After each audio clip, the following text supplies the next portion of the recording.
Okay, welcome back to Demon Sultan's reading sessions.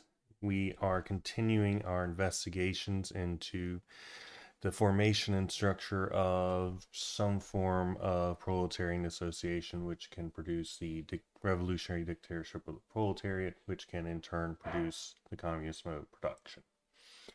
We have gone over the communist mode of production, though unfortunately we're not streaming at the time, and the dictatorship of the proletariat from Marx and Engels's positions. Now we are trying to figure out how it is that we might organize to bring that about. So, with that in mind, we have a couple of different things that we will be going through today, ideally. Can you guys hear in the background? I'm sorry. Sorry. Anyway, so we've got 1902, Lenin's letter to a comrade on our organizational tasks. 1900, we are skipping Luxembourg's mass strike. We've got 1915, Lenin resolutions on the imperialist war. We're skipping the Stay-in Revolution, and we will hopefully finish Lukács's Tactics and Ethics, 1919. So let's get started. V.I. Lenin, a letter to a comrade on our organizational tasks. This has a footnote. It was a reply to a letter from the St. Petersburg Social Democrat, A.A. Schneerson Yeryoma, criticizing the way the Social Democratic work was organized in that city. To note, at the time, Social Democratic meant communist. The split had not yet occurred yet. Okay. After the arrests of V.I. Lenin and his close associates in December 1895, the, quote, economists gradually gained control of the League of Struggle for the Emancipation of the Working Class. Unlike the revolutionary Marxists who fought for the creation of an underground and centralized organization of revolutionaries, the economists derogated the significance of political struggle and came out for a creation of a broad working class organization based on the elective principle, pursuing the primary aim of immediate defense of the workers' economic interests, formation of mutual aid bank, and the like. The economists, thin space, long control of the League of Struggle left an imprint on its organizational structure too. Its working class membership, the so-called workers' organization, was artificially separated from the intellectual members. The League's clumsy organization was more adapted for a trade union form of struggle than for leadership of the workers' mass revolutionary struggle against the autocracy and the bourgeoisie. The struggle between the Iskraists, that would be Lenin's newspaper, and Martov, etc., and the economists, which developed in the St. Petersburg organization, culminated in the St. Petersburg Committee of the RCLP going over to the Iskra stand in the summer of 1902. Quote, two questions were raised, end quote. It was reported in Iskra's number 30 of December 15, 1902. Quote, at a meeting held in the outskirts of St. Petersburg in June, which was attended by workers representing all 5 wards of the workers' organization, comprised of the highest body of the then workers' organization. These questions were, 1. The two trends in the Russian social democracy, the old economists' trend, which hitherto obtained in St. Petersburg, and a revolutionary, as represented by Iskra and Zarya, and 2. Principles of organization, so-called democratism, or an organization of revolutionaries. On both issues, all the workers came out unanimously against the economism and democratism in favor of the Iskra trend. End quote. To reconstruct the St. Petersburg League of Struggle in the sphere of Iskra organizational principles, a committee was set up composed of representatives of the Iskra organization, the Workers' Organization, and the St. Petersburg Committee. However, the economists, headed by Chokarev, say that they disagreed with the St. Petersburg Committee's decision on support for the Iskra stand, formed the so-called Workers' Organization Committee, and launched a struggle against the Iskraists. The latter, with the support of the workers, were able to retain their positions and fortify their standing in the St. Petersburg organization.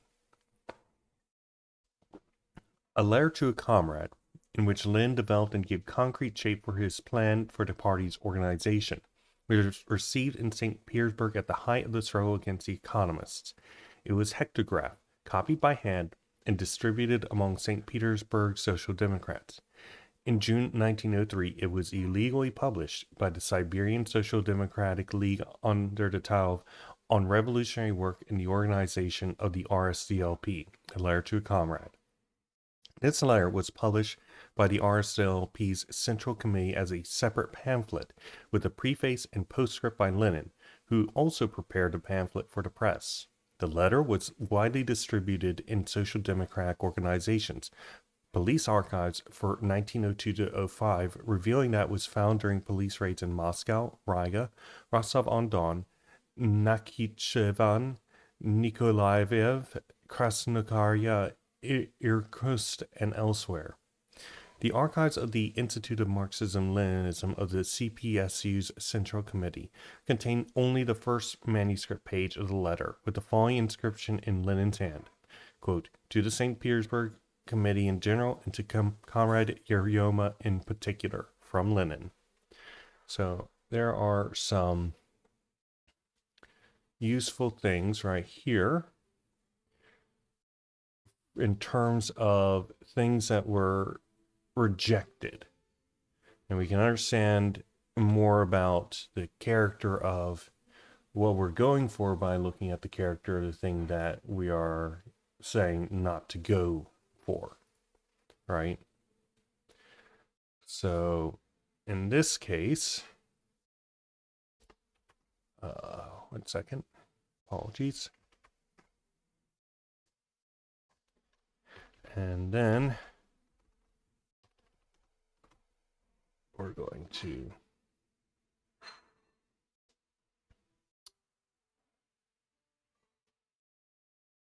take this as well. Oopsies. So what was important here? So one, we have rejection of economism, which focuses on economic gains over political ones. E.g., where am I looking at? Elective principle and immediate defense of workers' economic interests, mutual aid, etc. Rejection of a division between the intelligentsia of the party and the workers. And then finally, rejection of democratism. That is to say, doesn't actually describe democratism, but I can tell you what it is. It's the idea that essentially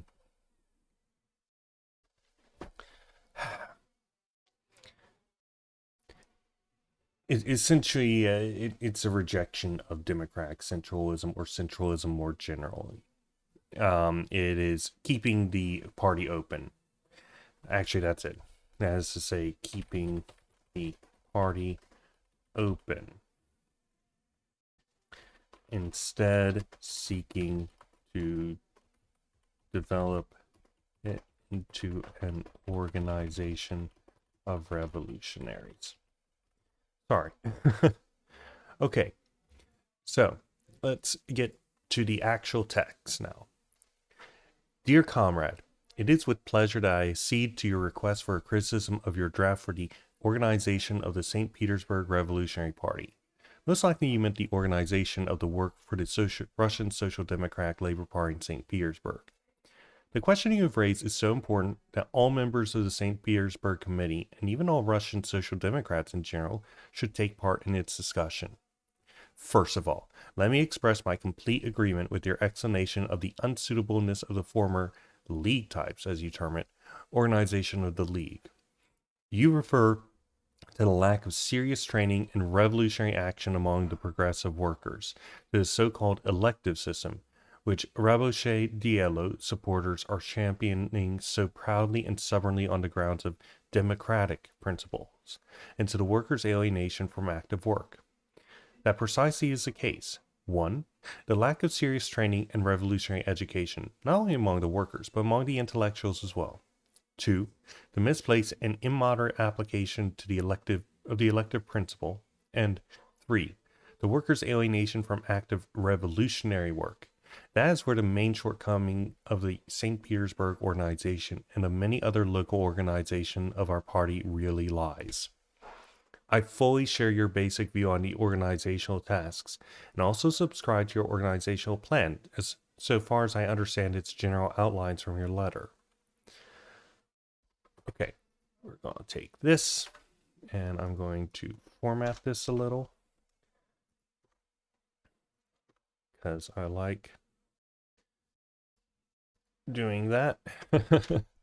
Okay, so what is being said here, Lenin is demanding that organization involve serious training and revolutionary intellectuals among the entire party.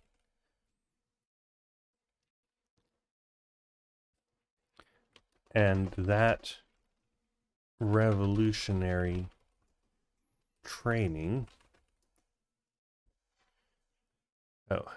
education. Why did I say intellectuals? Excuse me. And that revolutionary training involve active revolutionary work. He also demands that it apply a new elective principle. We'll get back into that later, I'm certain. Okay. Specifically, I wholly agree with you that the special stress should be laid on the tasks connected with the work of an all-Russian scale and with the work of the party as a whole. In your draft, this is expressed in Clause 1, which reads, quote, "The newspaper Iskra, which has permanent correspondence among the workers in close contact with the work within the organization, is the leading center of the party, and not only of a committee or a district." End quote. I should merely like to remark that the newspaper can and should be the ideological leader of the party, evolving theoretical truths, tactical principles, general organizational ideas, and general tasks of the whole party at any given moment. But only a special central group, let's call it the Central Committee, say, can be the direct practical leader of the movement, maintaining personal connections with all the committees, embracing all the best revolutionary forces among the Russian Social Democrats, and managing all the general affairs of the party, such as the distribution of literature, the issuing of leaflets, the allocations of forces, the appointment of individuals and groups to take charge of special undertakings, and the preparation of demonstrations and an uprising on an all-Russian scale, etc.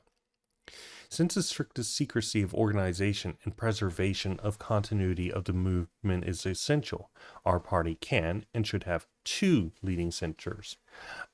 A central a CO, central organ, and a CC, central committee. The former should be responsible for ideological leadership, and the latter for direct and practical leadership.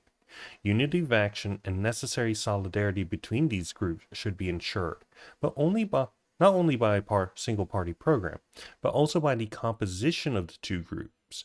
Both groups, the CO and the CC, should be made up of people who are in complete harmony with one another, and by the institution of regular and systematic joint conferences.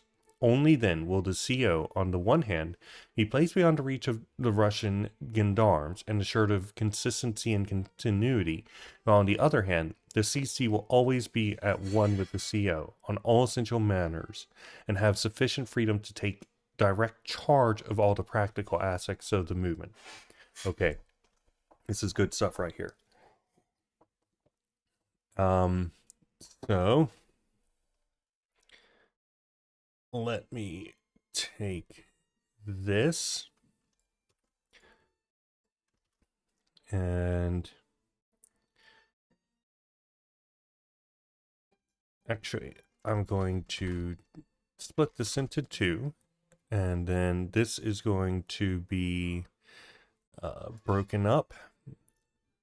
So practical movement involves maintaining personal connections, embracing the best revolutionary forces, managing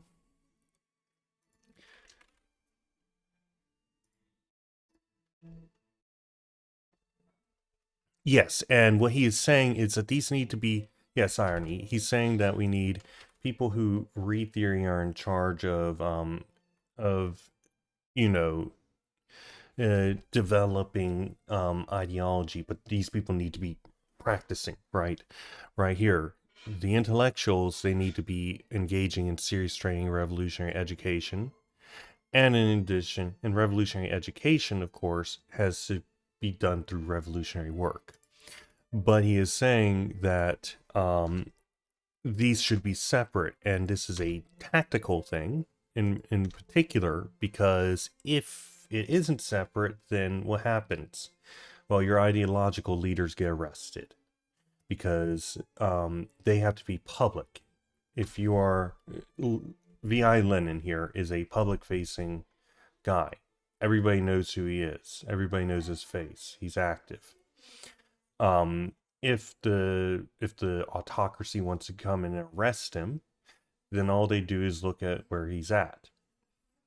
A central committee, on the other hand, made up of secretive militant forces, is more difficult to find. But the central committee and the central organ are meeting continually and making sure everything is, on the up and up.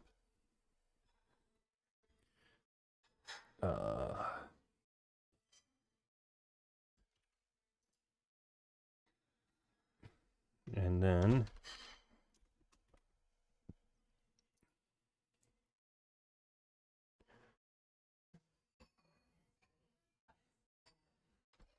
actually, I'm just going to take this.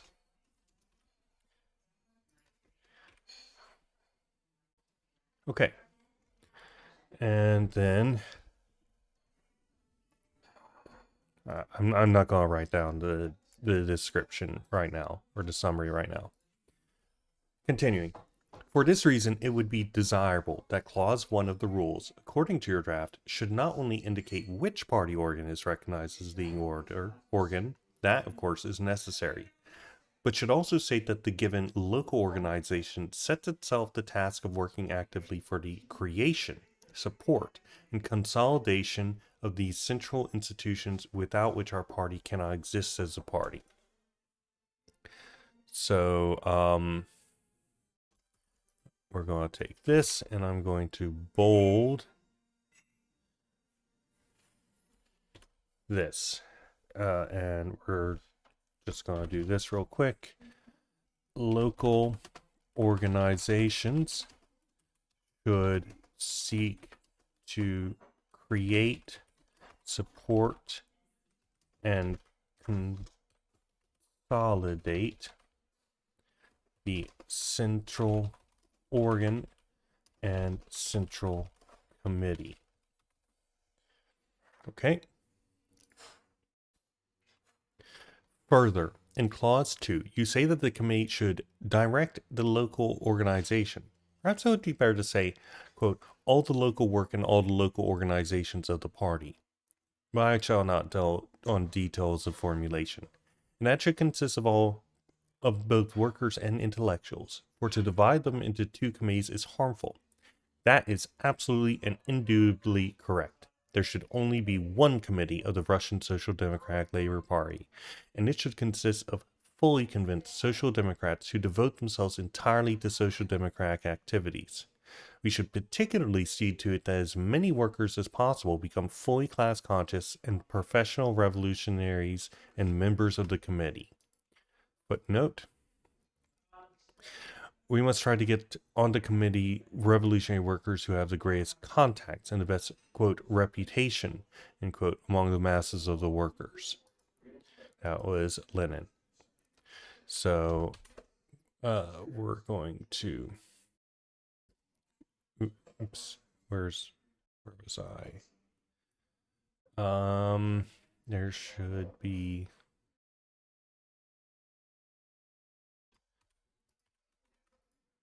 we're going to put that in, and we're going to put this in. In other words, we should not have shitbag people. Even if they might be useful. There are unfortunately useful shitbag people.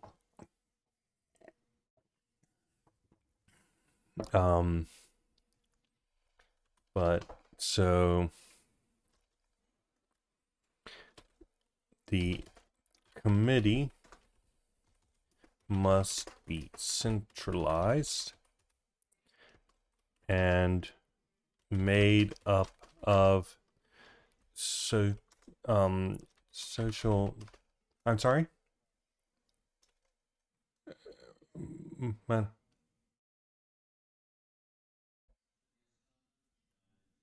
We're in the middle of reading. Is there a question about the text?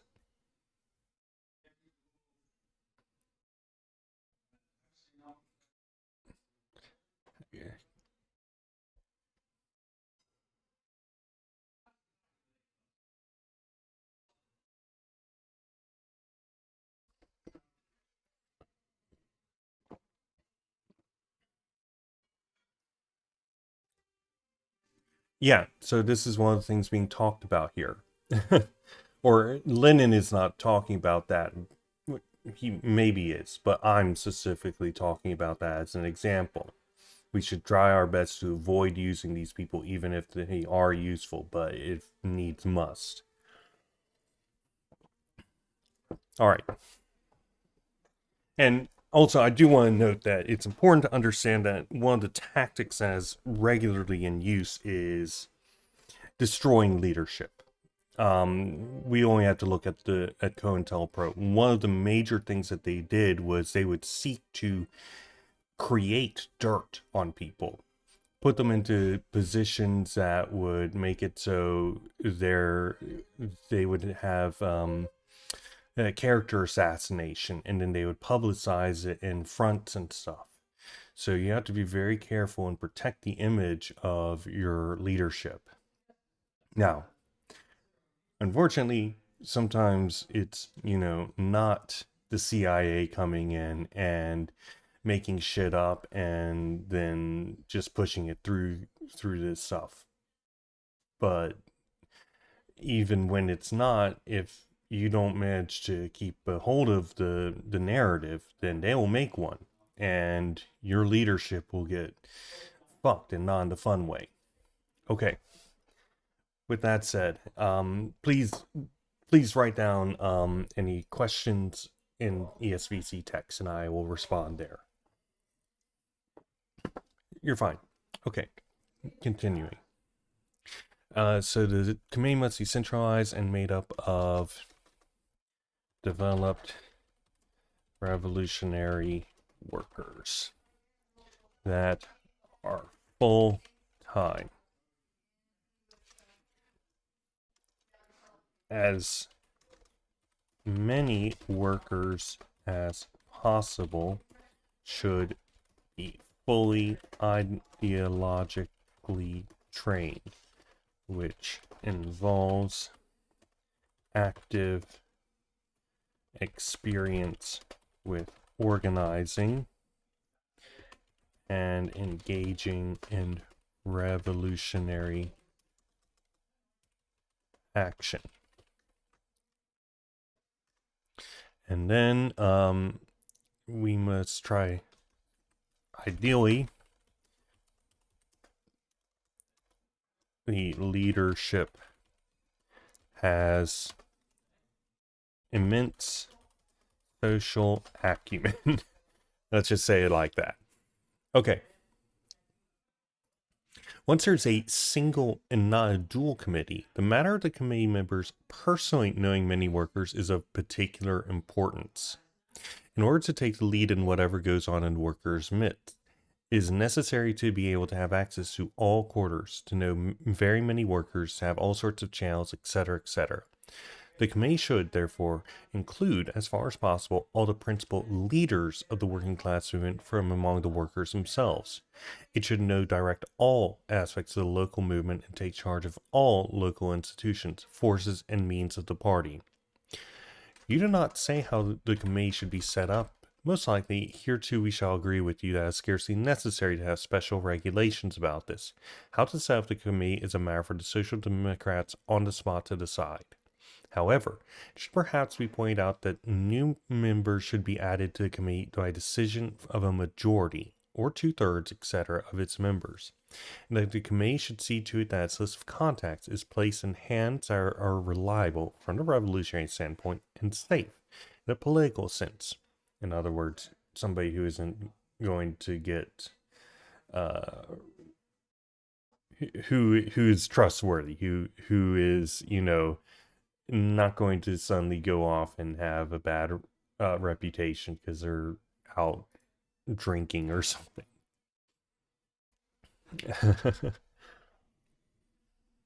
don't know why I use that as an example. And have prepare candidate members in advance. When we have the central organ and the new committees should be set up only with their cooperation and their consent. As far as possible, the committee should not have very many members, so that they consist of very well-educated people, each well-versed in the technique of his particular branch of revolutionary activity. But at the same time, they should include a sufficient number to take charge of all aspects of the work, and to ensure full representation and binding decisions. Should it happen that a number of members is fairly large, and that it's hazardous for them to meet frequently, it might then be necessary to select from the committee a special and very small executive group, consisting of, say, 5 or even fewer persons, which should without fail include the secretary and those most capable of giving practical guidance to the work as a whole. It is particularly important that the candidate members be provided for this group so that the work should not have to stop in case of arrests. The activities of the executive group, its membership, etc., should be subject to approval by a general meeting of the committee. Okay, we've actually got a lot here. And then where did I that? Forces and means of the party. So majority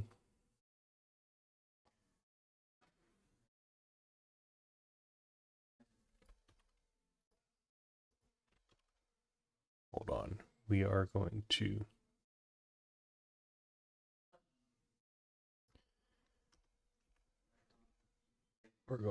separate this out. Committee should see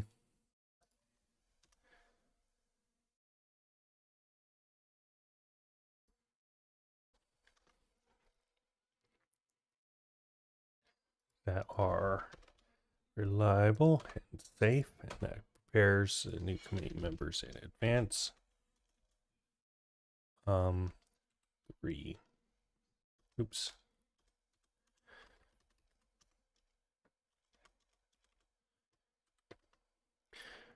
Should be set up only with their cooperation and consent.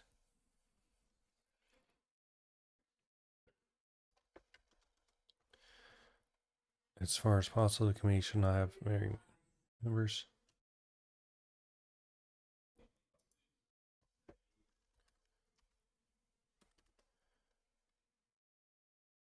So they consist of well-educated people. At the same time, they should include a sufficient number. Okay.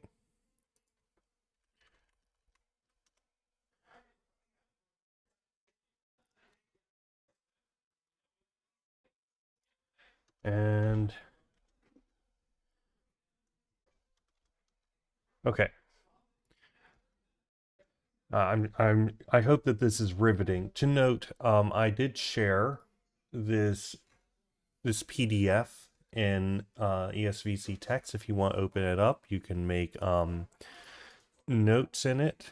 And the way that you would do that is, for example, you would go here and then you would right click it. And where is the...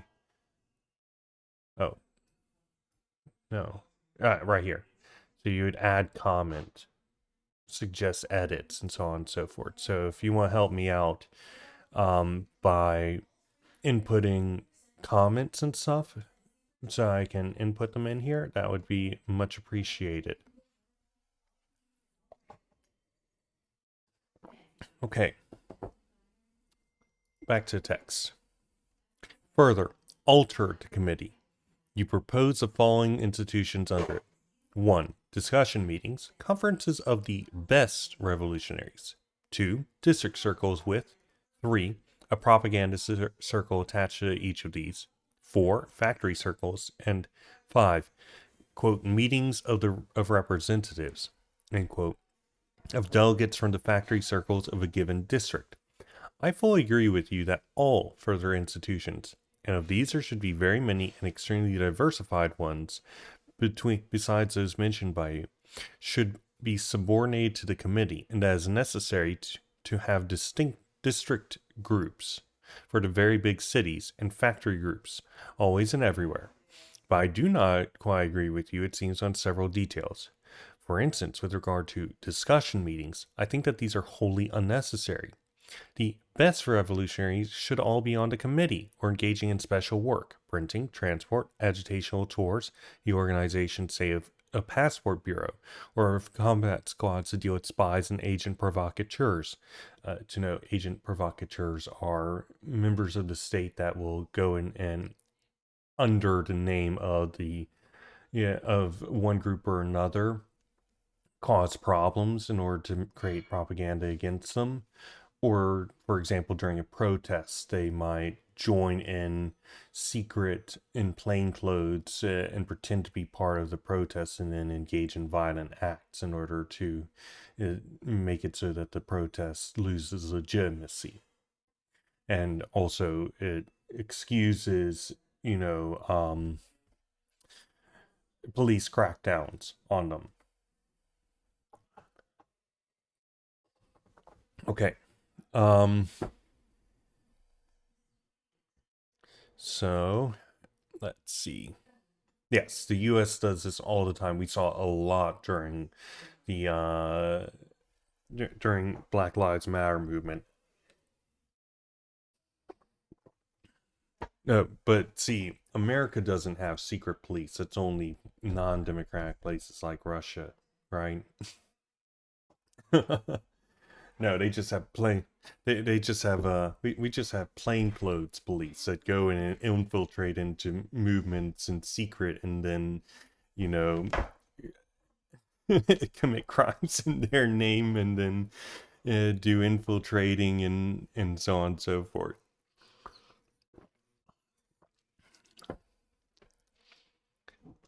Okay. So,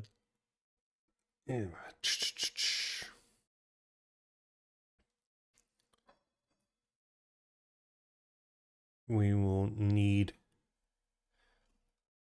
so let's take this. Actually, we're going to need this as well, thinking about it. And then, dot, dot, dot.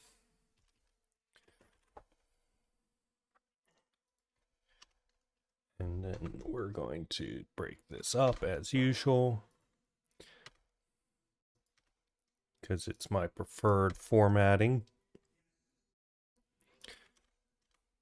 And then best revolutionaries should be on the committee. Should all be one on the committee or two engage in special work. And then the listing is as follows: printing, transport, agitational tours, organization of a passport bureau. I don't actually know what a passport bureau is. And then we're going to insert row below. Okay. Back to texts. Conferences will be held in the committee and in each district, in each factory, propagandists, trade, weavers, mechanics, stanners, etc., student, literary, etc. circle. Why should conferences be made a special institution? Further. So, in other words, conferences should be constantly held within every workplace. Conferences should be held in every workplace.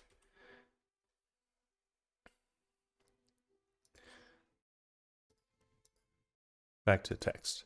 Further, you are quite justifiably demand that the opportunity to write to Iskra directly should be given to, quote, everyone who wants it, end quote. Only directly should not be understood to mean that everyone who wants it should be given access to the editorial office or its address, but it should be obligatory to hand it over or forward to the editor's letters from all who so desire. The addresses should, of course, be made known to a fairly wide circle. However, they should not be given to everyone who wants them, but only to revolutionaries who are reliable and known for their ability to observe the conditions of secrecy. Perhaps even not to one person in each district, as you suggest, but to several. It is also necessary that all who take part in our work, each and every circle, should have the right to bring their decisions, desires, and requests to the attention of the committee, as well as to the central organ and central committee. If we ensure this, then all conferences of party functionaries will have the benefit of full information without instituting anything so cumbersome and contrary to rules of secrecy as discussion meetings. In other words, he's saying, look, it should be a mass line, right? He's not saying that, but it's right there. You've got people going in, they write letters into the organizational committee and stuff like that. And it goes through a system so that secrecy is maintained because they are, in fact, in Tsar's Russia and it is fucking dangerous to let the secret police know where your headquarters are. So the information goes in and then it's spread out.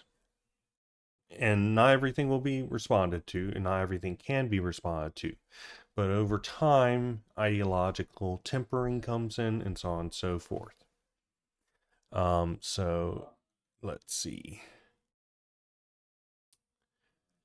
And then you don't need to have these discussion meetings. Instead, the discussions just constantly occur. And it's very direct.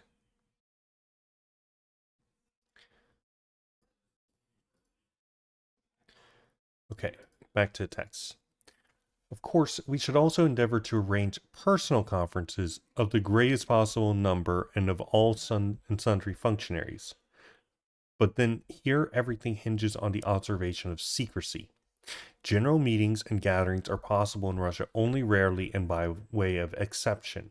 It is necessary to be doubly wary about allowing the best revolutionaries to attend these meetings, since it is easier in general for agent provocateurs to get into them and for spies to trail some participant of the meeting. I think that perhaps it would be better to do as follows.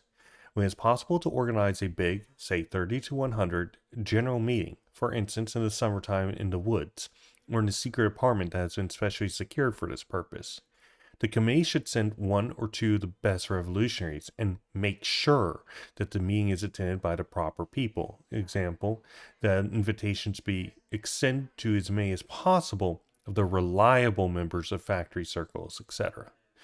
But these meetings should not officially go on record. They should not be put into rules or held regularly. Matters should not be arranged in such a way that everyone who attends the meeting knows everyone else there, i.e., knows that everyone is a representative of a circle, etc. In other words, compartmentalization. That is why I'm opposed not only to discussion meetings, but also to meetings of representatives. In place of these two institutions, I would propose a rule to the following effect. The committee must see to the organization of big meetings of as many people as possible who are practical participants in the movement and of the workers in general. The time, place, and occasion for the meeting and its composition are to be determined by the committee, which is responsible for the secret arrangement of such affairs. It is self-evident that the organization of workers' gatherings of a less formal character, outings, in the woods, etc., is in no way restricted by this. Perhaps it would be even better not to say anything about this in the rules. Okay. We're going to insert row below. There we go. Utilize secrecy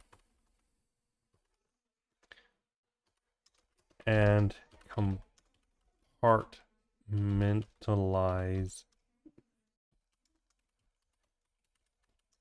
Okay. And then we're going to say that meetings should be irregular and off the books in specially prepared places.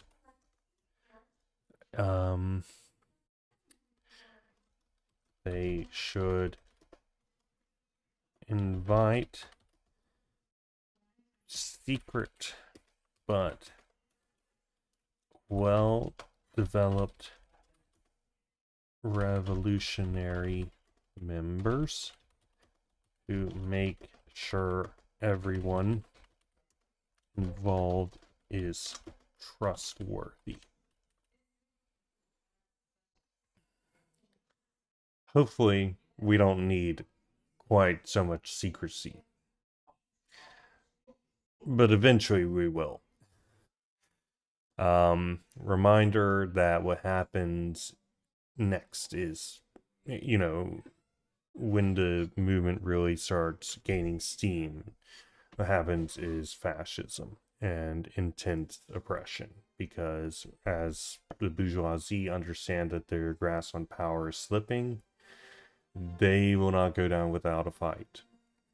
And they will recognize that the workers are the problem and that they need to be suborned again. And that the worker organization is the greatest threat. Continuing. Further, as regards the district groups, I fully agree with you that it is one of the most important tasks to organize the distribution of literature properly. I think the district groups should be, for the main part, act as intermediaries between the committees and the factories. Intermediaries and mostly couriers. Their chief task should be the proper distribution of literature received from the committee in accordance with the rules of secrecy. This is an extremely important task, for if we secure regular contact between a special district group of distributors and all the factories in that district, as well as the largest possible number of workers' homes in that district, it will be of enormous value, both for the demonstrations and for an uprising. Arranging for and organizing the speedy and proper delivery of literature, leaflets, proclamations, etc., Training a network of agents for this purpose means performing the greater part of the work of preparing for future demonstrations or an uprising. It is too late to start organizing the distribution of literature at a time of unrest, a strike, or turmoil. This work can be built up only gradually, by making distributions obligatory twice or 3 times a month. If no newspapers are available, leaflets may and should be distributed, but the distributed machine must in no case be allowed to remain idle. This machine should be brought to such a degree of perfection as to make it possible to inform and mobilize, so to speak, the whole working class population of St. Petersburg overnight. Nor is this by any means a utopian aim, provided that there's a systematic transmission of leaflets from the center to narrow intermediary circles, and from them to the distributors. In my opinion, the functions of the district group should not be extended beyond the bounds of purely intermediary and transmission work, or, to put it more accurately, they should be extended only with the utmost caution. Otherwise, this can only increase the risk of discovery and be injurious to the integrity of the work. Of course, conferences to discuss all party questions will take place in district circles as well, but decisions on general questions of the local movement should only be made only by the committee. The district group should be permitted to act independently only on questions concerning the technical aspect of transmission and distribution. The composition of the district group should not be determined by the committee. Example, the committee appoints one or two of its members, or even comrades who are not on the committee, as delegates to this or that district, and instructs them to establish a district group, all the members of which are likewise installed in office, so to speak, by the committee. The district group is a branch of the committee, deriving its powers only from the latter. Okay, so let's apply this to modern times with the internet.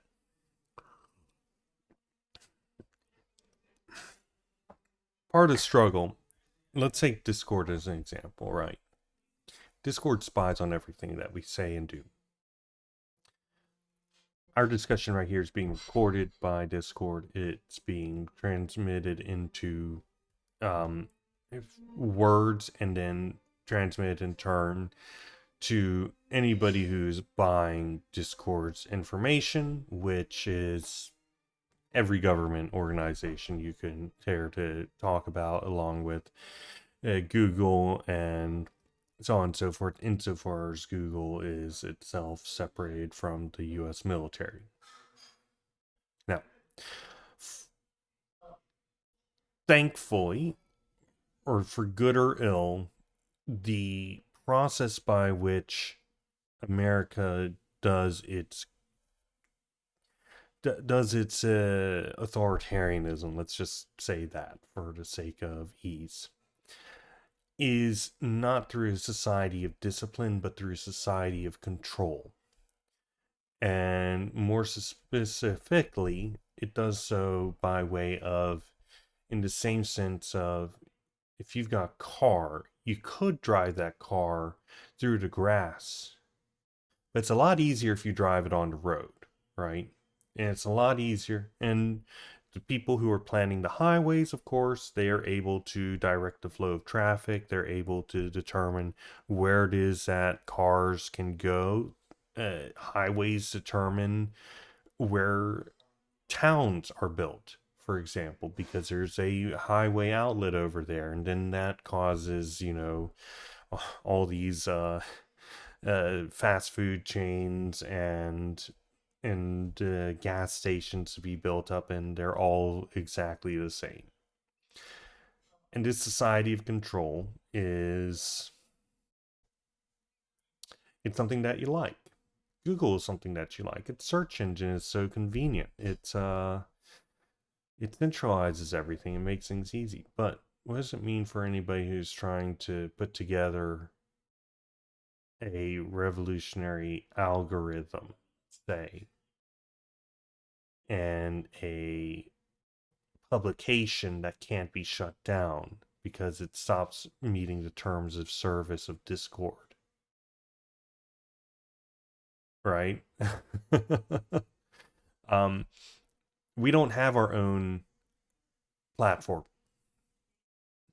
We're working off of a medium that makes it so it's impossible for us to have our own platform in truth.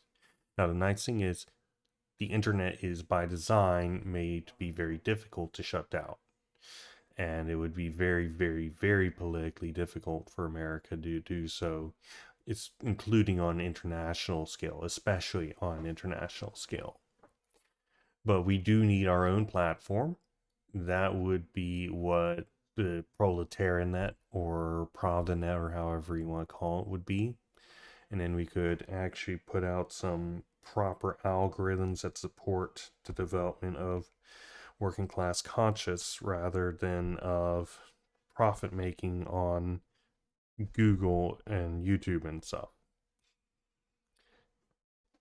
So a lot of this, in a certain sense, can actually be automated. We don't need these couriers or anything along those lines, and secrecy is difficult. Really, what it's about is command over your own media publication and ability to get people to onto that, right? Okay. I think that we're going to take this right here and insert row below. There we go. Okay. Back to the text. I now pass on to the question of propagandist circles. It is hardly possible to organize such circles separately in every district, owing to the scarcity of our propagandist forces, and is hardly desirable. Propaganda must be carried on in one and the same spirit by the whole committee, and should be strictly centralized. My idea of the matter is therefore as follows. The committee instructs several of its members to organize a group of propagandists, which will be the branch of the committee or one of the institutions of the committee. This group, for the sake of secrecy, the services of the district group, should conduct propaganda throughout the town and all the localities within the jurisdiction of the committee. If necessary, this group may set up subgroups and, so to say, entrust certain of its functions to the latter. But all this can be done only with the sanction of the committee, and must always and unconditionally possess the right of detailing its delegate to any group, subgroup, or circle which has any connection at all with the movement. Okay. I don't think that needs to be pulled over. I think that it's important to talk about propagandists, but hopefully he'll get into it in more detail later about the character of propagandists. The same pattern of organization, the same type of branches of committee or its institutions should be adopted for all the various groups serving the movement. Students as groups in the higher and secondary schools, groups, let us say, of supporters among government officials, transport, printing, and passport groups, groups for arranging secret meeting places. Oh, passport groups, people who are forging passports. Right, yes. Okay. Groups for arranging secret meeting places. Groups whose job it is to track down spies. Groups among the military. Groups for supplying arms.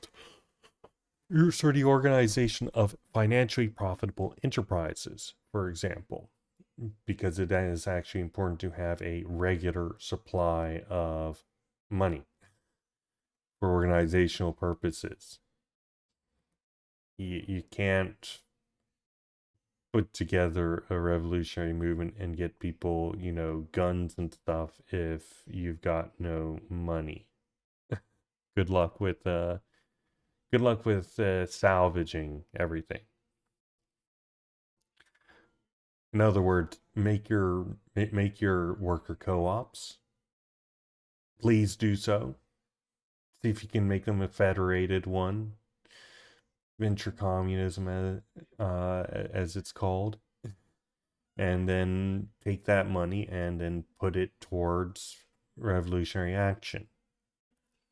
Anyway, the whole art of running a secret organization should consist in making use of everything possible and giving everyone something to do. At the same time, retaining leadership of the whole movement, not by virtue of having the power, of course, but by the virtue of authority, energy, greater experience, greater versatility, and greater talent. This remark is made to meet the possible and unusual objection that strict centralization may all too easily ruin the movement if the center happens to include an incapable person invested with tremendous power. This is, of course, possible, but cannot be obviated by the elective principle in decentralization, the application of which is absolutely impermissible to any wide degree and even altogether detrimental to revolutionary work carried on under an autocracy. Nor can any rules provide means against this. Such means can be provided only by measures of comradely influence, beginning with the resolutions of each and every subgroup, followed by their appeals to the central organ and the central committee, and ending, if worse comes to worse, with the removal of the persons in authority who are absolutely incapable. The committee should endeavor to achieve the greatest possible division of labor, bearing in mind that the various aspects of revolutionary work require various abilities, and that sometimes a person who is absolutely useless as an organizer may be invaluable as an agitator, or that a person who is not good in strictly secret work may be an excellent propagandist, etc. Okay, we're going to take this entire thing because it's good stuff. And insert row below. I'm going to break this up as usual. Empire. Soon screw. Order among government serving the movement. And then we're going to do soon groups, say, of transport, printing, and passport groups. Groups for arranging secret places. Groups among the military, supplying arms, organization of profit, etc.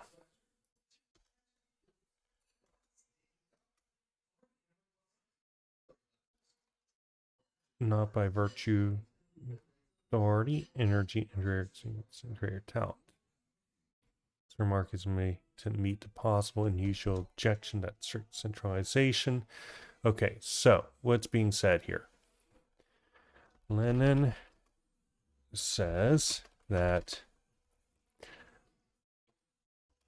we need centralization, but that the centralization needs to be in such a form that it allows everyone to have their place in the revolutionary movement. It should not be uniform, and leadership should emerge as meritocracy, in that those who arise to leadership positions should do so organically within the party. And then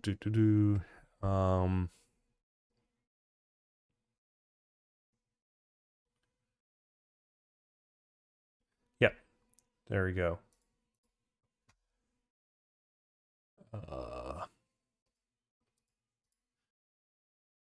Back to text.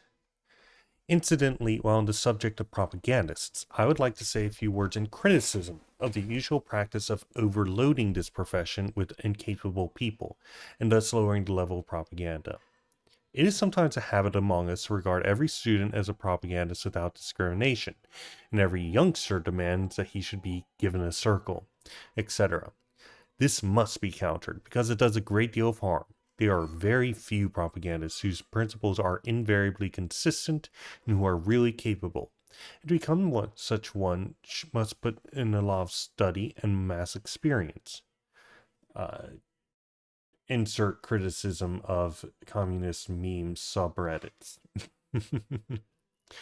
Such people should therefore be specialized, but wholly on this kind of work, and be given the utmost care. Such persons should deliver several lectures a week and be sent to other towns when necessary, and, in general, capable propagandists should make tours of various towns and cities. But the mass of young beginners should be given mainly practical assignments, which are somewhat neglected in comparison with the students' conduct in circles, which is optimistically called propaganda. Of course, thorough training is required for serious practical enterprises. Nevertheless, work in this sphere can be more easily found for beginners, too. So, let's see. Specialize.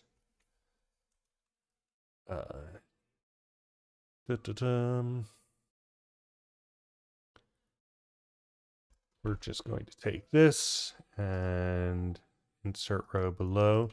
Do people like this format, by the way?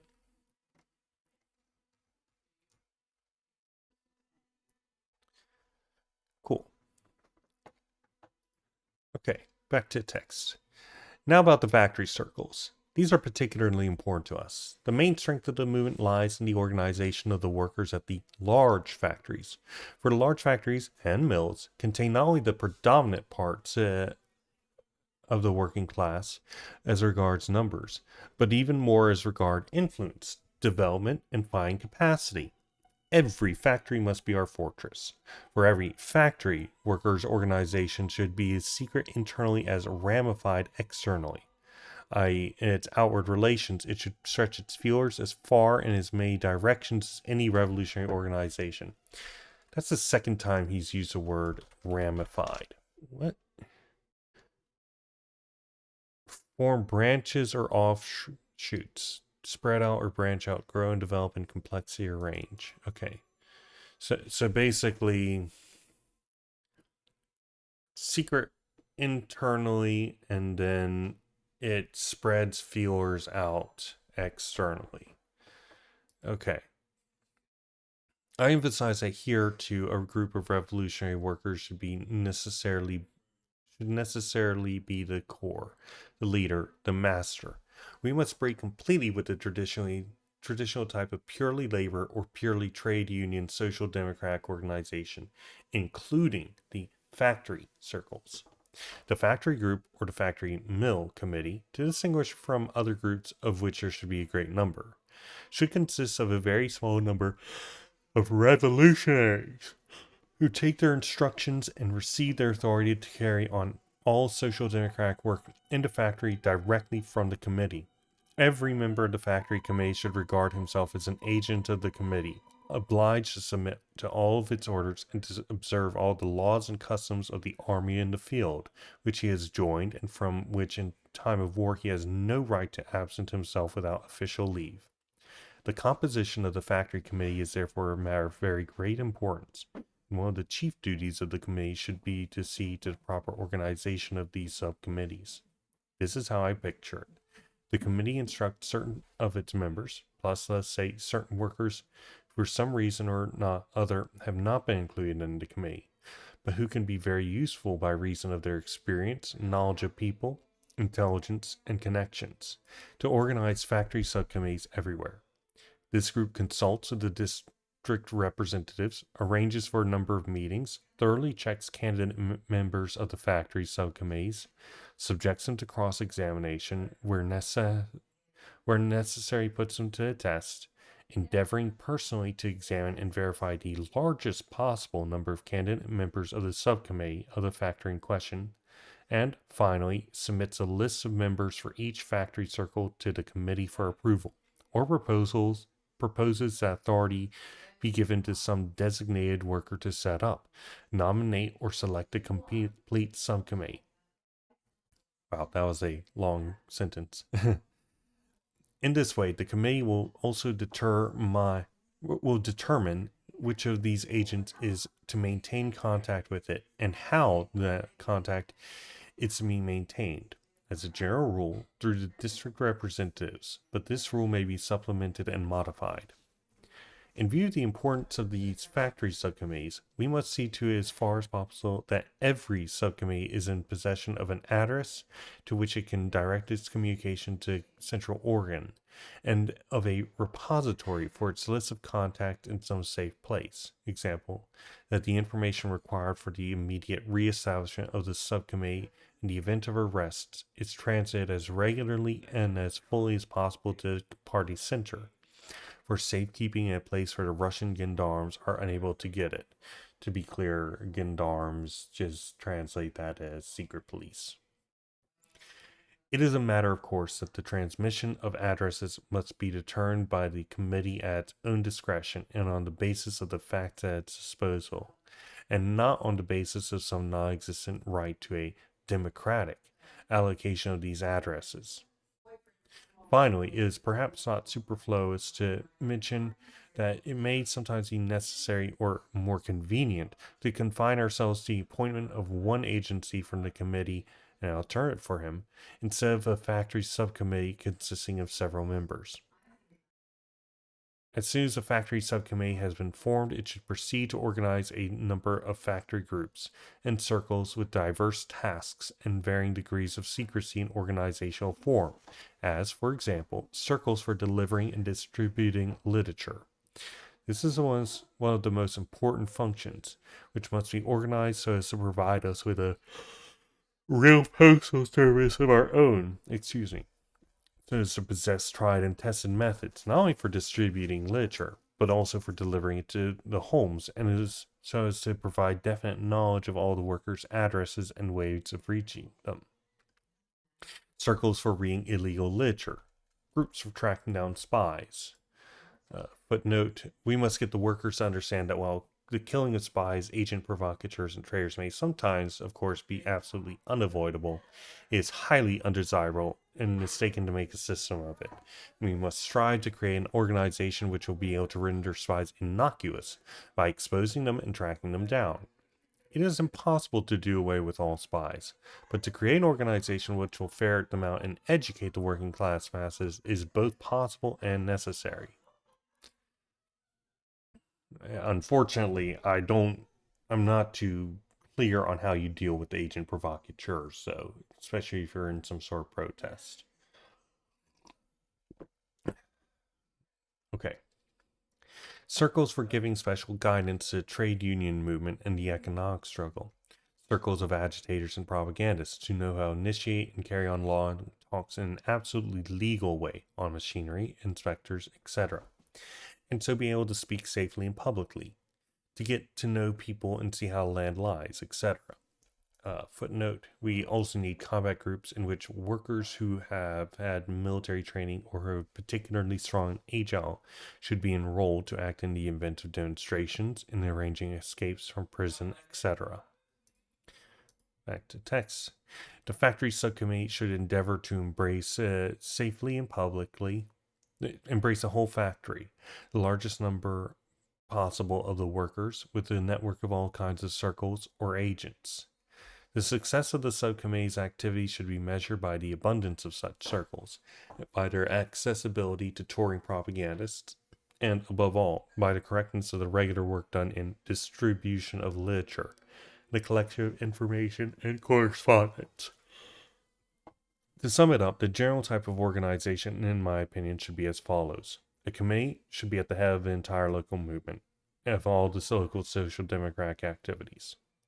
From it should stem the institutions and branches subordinate to it, such as first, the network of executive agents embracing, as far as possible, the whole working class mass and organized in the form of district groups and factory mill subcommittees. In times of peace, this network will be engaged in distributing literature, leaflets, proclamations, and the secret communications from the committee. In times of war, it will organize demonstrations and similar collective activities. Secondly, the committee will also branch out into circles and groups of all kinds serving the whole movement, propaganda, transport, all kinds of underground activities, etc. All groups, circles, subcommittees, etc. should enjoy the status of committee institutions or branches of a committee. Some of them will openly declare their wish to join the Russian Social Democratic Labor Party and, if endorsed by the committee, will join the party and will assume definite functions on the instructions of or in the agreement with the committee, will undertake to obey the orders of the party organs, receive the same rights as all party members, be regarded as immediate candidates for membership of the committee, etc. Others will not join the Russian Social Democratic Labor Party, and will have the status of circles formed by party members or associated with one party group or another. I'm just going to take this instead of trying to work through the above, even though the above is more complete. In all internal matters, members of all these circles are, of course, on equal footing, as all are members of a committee. The only exception will be the right of personal contact with the local committee, so as with the general committee and the central committee organ, will be reserved. So GC should be CC. Central committee and the central organ will be reserved solely to the person or persons appointed for that purpose by the committee. In all other respects, this person will be on equal footing with the rest. He will also have the right to present statements, but not in person, to the local committee and to the central committee and central organ. It follows that the exception indicated will not at all be an infraction on the principle of equality, but merely a necessary concession to the absolute demands of secrecy. A member of the committee who fails to transmit a communication of his own group to the committee, the central committee, or the central organ will be guilty of a direct breach of party duty. Further, the degree of secrecy in the organizational form of the various circles will depend upon the nature of the functions. Accordingly, the organizations will be most varied, ranging from strictest, narrowest, and most restrictive type of organization to the freest, broadest, most loosely constituted, and open type. For instance, strictest secrecy and military discipline must be maintained in the distributing groups. The propagandist groups must also maintain secrecy, under far less military discipline. Workers' groups for reading legal literature, or for organizing discussions on trade union needs and demands call for still less secrecy, and so on. The distributing group should belong to the RSDLP, and know a certain number of its members and functionaries. The groups for setting labor conditions and drawing up trade union demands need not necessarily belong to the RSDLP.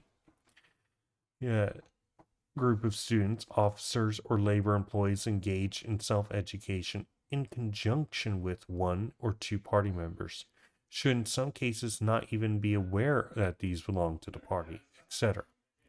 But in one respect, we must absolutely demand a maximum degree of organization in all these branch groups, namely, that every party member belonging to such a group is formally responsible for the conduct of work in the group, and is obliged to take every measure in order that the composition of each of these groups, the whole mechanism of its work, and the content of that work should be known as fully as possible to the central committee and central organ. That is necessary in order that the center may have a complete picture of the whole movement, that the selection for various party posts may be made from the widest possible circle of people, that all groups of a similar nature throughout Russia may learn from one another through the medium of the center, and that warning may be given in the event of the appearance of agent provocateurs or suspicious characters. In a word, that is absolutely and vitally necessary in all cases. And I'm just gonna take. Actually, no, I need to stop it. So you got an individual who is transmitting to the central stuff. Then but then you've got this essentially layers of secrecy and divisions and compartmentalization. So a lot of this is about compartmentalization, what organizations need to be more or less secret, etc., and to what degree. But then, let's see. We're going to take this and we're going to insert column below or row below. And we're going to say C compartmentalization and secrecy make determine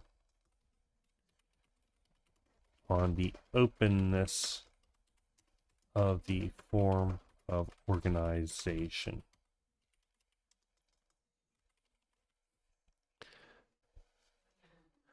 Thanks for coming, Irony. And then we are going to also get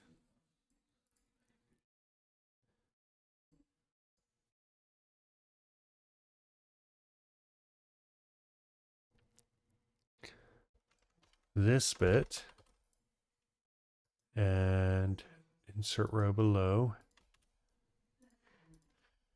And we're just going to say mass line within a secretive organization. Okay.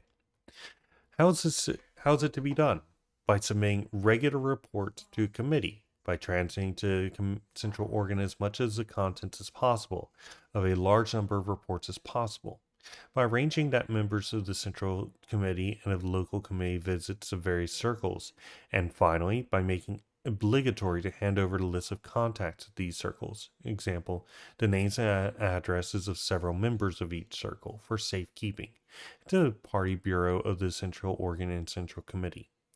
Only when reports are submitted and contacts transmitted will it be possible to say of a party member belonging to a given circle that he has done his duty. Only then will the party be in a position to learn from every circle that is carrying on practical work. Only then will arrests and dragnets lose their terror for us. For the contacts are maintained with the various circles, it will always be easy for a delegate of our central committee to find substitutes immediately to have their work resumed. The arrest of a committee will then not destroy the whole machine, but only remove the leaders, who will always have candidates ready. Because, the leadership emerges organically and naturally. You don't have to go through this electoral scheme if one of your leadership gets arrested. And let it not be said that the transmission of reports and contacts is impossible because of the need to maintain secrecy. Once there is desire to do so, it is always and will always be possible to hand over or forward reports and contacts, so long as we have committees, a central committee, or central organ. Okay. We're going to take this.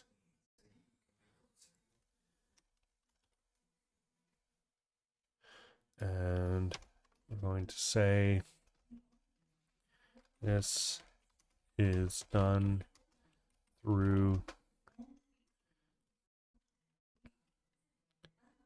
groups sending constant reports through a delegate / rep that is trustworthy to the central organ.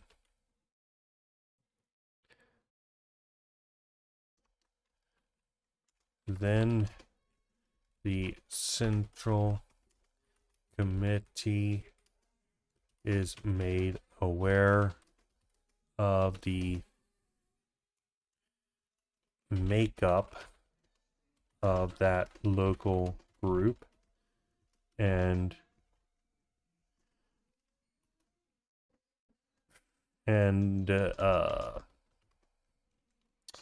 makes determinations about it. And I'll go into detail about what that is when I'm going through this again. Okay, back to the text. This brings us to a highly important principle of all party organization and of all party activity. While the greatest possible centralization is necessary with regard to the ideological and practical leadership of the movement and the revolutionary struggle of the proletariat, the greatest possible decentralization is necessary with regard to keeping the party center, and therefore the party as a whole, informed about the movement with regard to responsibility to the party. The leadership of the movement should be entrusted to the smallest possible number of the most homogeneous possible groups of professional revolutionaries with great practical experience. Participation in the movement should extend to the greatest possible number of most diverse and heterogeneous groups of the most varied sections of the proletariat and other classes of the people. The party center should always have before it not only exacting information regarding the activities of each of these groups, but also the fullest possible information regarding their composition. We must centralize the leadership of the movement. We must also, and for that very reason, since without information centralization is impossible, as far as decentralized responsibility to the party on the part of its individual members, of every participant in its work, and of every circle belonging to or associated with the party. This decentralization is an essential prerequisite of revolutionary centralization and is an essential corrective to it. Only when centralization has been carried out to the end and when we have a central organ and a central committee will it be possible for every group, however small, to communicate with them. And not only communicate with them, but do so regularly as a result of a system established by years of experience. Only then will the possibility of grievous consequences resulting from an accidentally unfortunate composition of local committee be eliminated. Now that we are coming close to actual unity in the party, and to the creation of a real leading center, we must remember well that this center will be powerless if we do at the same time introduce a maximum of decentralization, both with regard to responsibility to the center and with regard to keeping it informed of all the cogs and wheels of the party machine. This decentralization is nothing but the reverse side of the division of labor, which is generally recognized to be one of the most urgent practical needs of our movement. No official recognition of a given organization as a leading body, no setting up of a formal central committee will make our movement really united or create an enduring militant party. The party center continues to be cut off from direct practical work by the local committees of the old type. Example, by committees such as are on one hand made up of regular jumbles of persons, each of whom carries on all and every kind of work, without devoting himself to some definite kind of revolutionary work, without assuming responsibility for some special duty, without carrying through a piece of work to the end once it has been undertaken, thoroughly considered and prepared, wasting an enormous amount of time and energy in radicalist noise-making, while on the other hand, there is a great mass of students and worker circles, half of which are altogether unknown to the committee, while the other half are just as cumbersome, just as lacking in specialization, just as little given to acquiring the experience of professional revolutionaries, or to benefiting from the experience of others, just as taken up with endless conferences about everything, with elections and with drafting rules, as the committee itself. For the center to be able to work properly, the local committees must reorganize themselves. They must become specialized and more business-like organizations, achieving real perfection in one or other practical sphere.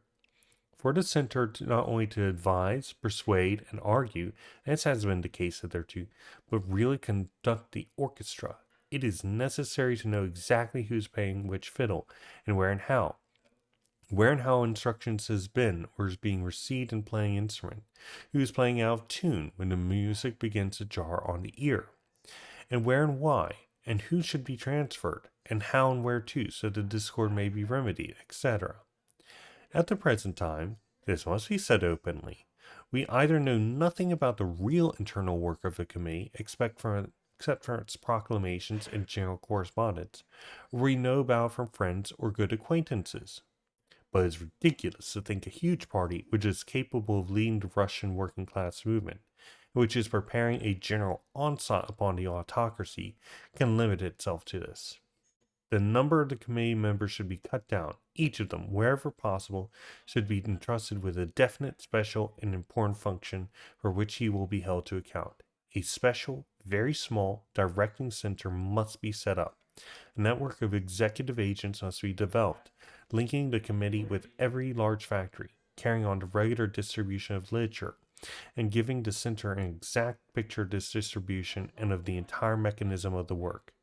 Lastly, numerous groups of circles must be formed, which will undertake various functions or unite persons who are closest social democrats, who help them and are prepared to become social democrats, so that the committee and the center may be constantly informed of the activities and the composition of these circles. These are the lines along which the St. Petersburg and all other committees of the party should be reorganized. This is why the question of rules is of so little importance. Oh gosh. That's a long thing, but it's all very useful. And it's 2 pages. Great. Okay. I'll cut it down later. Maybe. I've begun with an analysis of the draft rules in order to bring out the drift of my proposals more clearly. And as a result, it will, I hope, become clear to the reader that in fact it would perhaps be possible to get along without rules, substituting for them regular reports about each circle and every aspect of the work. What can one put in the rules? The committee guides the work of everyone. This is clear as it is. The committee elects an executive group. This is not always necessary. What is necessary is not a matter of the rules, but of informing the center of the composition of this group and of the candidate members to be. The committee distributes the various fields of work among its members, charging every member to make regular reports to the committee and keep the central organ and central committee informed about the progress of the work. Here, too, it is more important to inform the center of whatever assignments have been made than to include them in the rules of regulation, which, more frequently than not, will go by the board because of scarcity of our forces. The committee must specify exactly who its members are. New members are added to the committee by co-optation. The committee appoints its district groups, factory subcommittees, and certain groups. If you wish to enumerate them, you will never be done. There's no point approximating and enumerating them in the rules. It's sufficient to inform the center about their organization. The district groups and subcommittees organize the following circles. It would be all the less useful to draw up such rules at present, since we have practically no general party experience, and many places none whatever, with regard to the activities of the various groups and subcommittees of this sort. And in order to acquire such experience, what is needed is not rules, but the organization of party information, if I may put it in this way. Each of our local organizations now spends at least a few evenings on discussing rules. If instead each member would devote this time to making detailed and well-prepared report to the entire party on his particular function, the work would gain 100-fold. All right. So I'm not going to take the entirety of it, but essentially what is being said here is that essentially what's the point in rules, right? What's the point in putting these rules down when it's not really going to make any changes in the form of the organization? The way an organization works emerges out of the way it's organized. Like, this server is one such organization. We have rules, but I'm very specific to express that the purpose of the rules is to support the form and the purpose of this server, which is to maximize the quality of discourse. to one, form the basis for maintaining our server's existence. That is the Discord terms of service. These are the only hard-coded rules. Two, maintaining high quality membership of good faith persons who engage in proper discussion ethics. And three, allow for a comfortable place to discuss highly stressful topics and to protect our membership. The rules are there to maintain those things. They aren't things of their own. There's no point in it. And Lin here is like, hey, you've got all these myriad of different things. If you are trying to make some overarching rule system, that's not really going to work. And what he's probably going to say eventually is, rather than set of rules, you need principles. And principles are communicated by a program. Okay, back to text. And it is not merely because revolutionary work does not always lend itself to definite organizational form that rules are useless. No, definite organizational form is necessary, and we must endeavor to give such form to all of our work as far as possible. That is permissible to much greater extent than is generally thought, and achievable not through rules, but solely and exclusively. We must keep on reiterating this through transmitting exact information to the party center. It is only then that we shall have the real organizational form connected with real responsibility and inter-party publicity. For those of us who do not know that serious conflicts and differences in opinion among us are actually decided not by vote in accordance with the rules, but by struggle and threats to resign.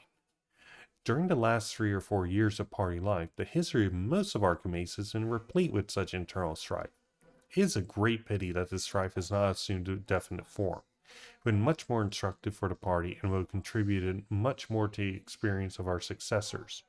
But no rules can create such useful and essential definiteness of organizational form. This can be done solely through inter-party publicity. Under the autocracy, we can have no other means or weapon of inter-party publicity than keeping the party center regularly informed of party events.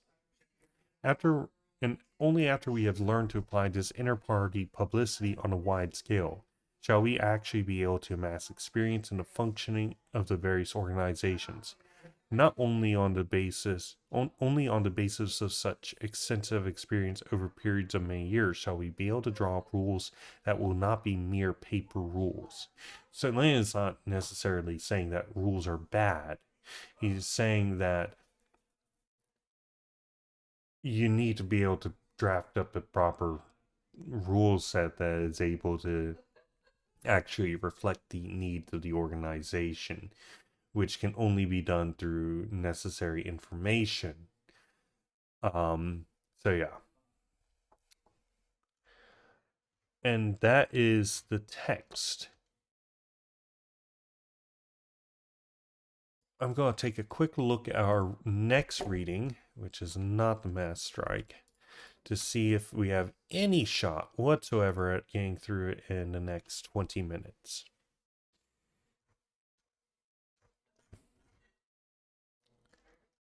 I think we can. So, I'm going to stop recording and